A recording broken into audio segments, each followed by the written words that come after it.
Under the hellish gaze of others. The story of Jean-Paul Sartre and CCTV cameras. Looking at this simple phenomenon that is repeated every day in the lives of all of us and no one pays a little attention to it, can be the subject of a philosophical research. Jean-Paul Sartre, the famous French philosopher, in his important book, Being and Non-Being, examines his way of looking phenomenologically. Before entering into the discussion, Sartre defines phenomenon, from Hegel's point of view. What exists, for itself it is a phenomenon or a representation of the world of creation.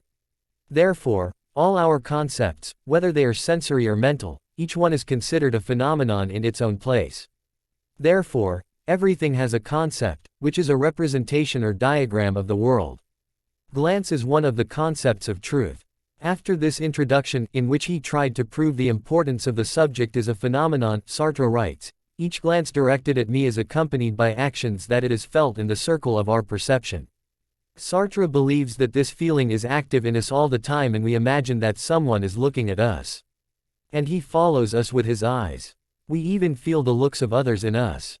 In these situations, a person's look does not indicate the attributes of the thing he is looking at, nor is it considered a scene of the totality of things. What he sees is what it is, not it has to do with its attribute, and it does not consider good and bad. But in that case, the human gaze is a state that it gives to the creatures and objects of existence in the world of fantasy and imagination, and in any case, it stares at all objects like two eyes.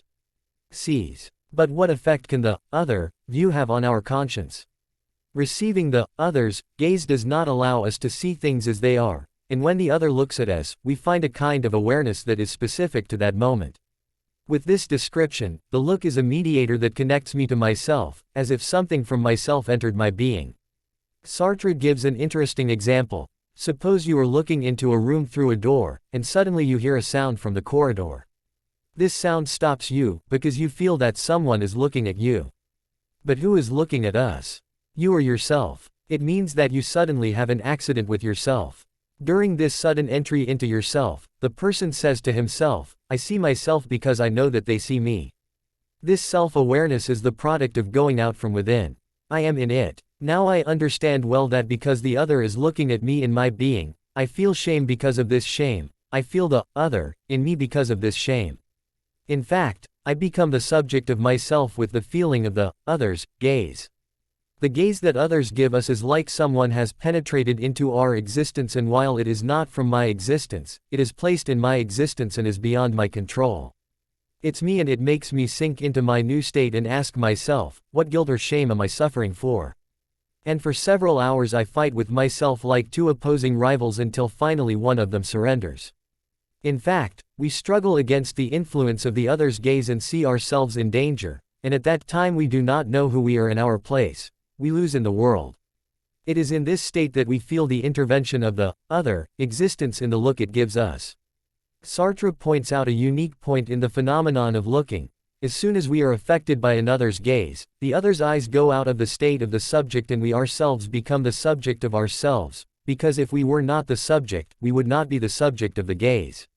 Sartre considers the gaze as a phenomenon resulting from the encounter with the other, and analyzes it in the light of the self-awareness that is imposed on our conscience from the other side, deprives us and turns us into a subject for ourselves. The gaze of the other opens our conscience and leaves us alone with ourselves by creating an inner conflict. Because of this, fear and anxiety overwhelm me and I am told that my possibilities and freedom are threatened by someone else, and it seems that I am disabled by the other's gaze. At the end of this video, what do you think about CCTV cameras that are now monitoring everywhere? I will be happy to comment your opinion. Support me by subscribing and ringing the bell. Thanks for watching.